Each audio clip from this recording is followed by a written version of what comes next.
Tout s'est arrêté. Le grappin se balance doucement dans le vent, au-dessus d'une fosse désespérément vide. Le site ferme et pour une fois, c'est une bonne nouvelle.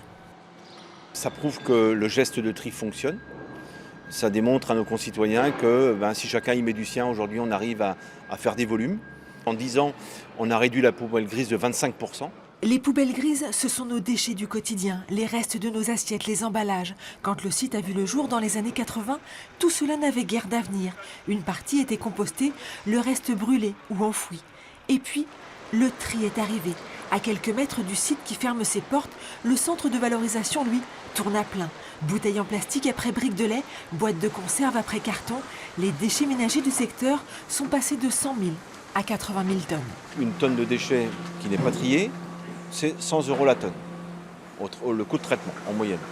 Et aujourd'hui, une tonne de plastique ou une tonne de carton ou de papier trié, c'est une économie de 100 € la tonne en traitement.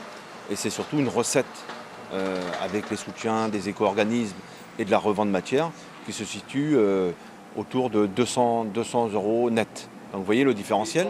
Dans l'unité désormais close, on a commencé à démonter les tapis, les machines. Une page se tourne. On va passer de syndicats de traitement des déchets ménagers à des syndicats de tri et de valorisation.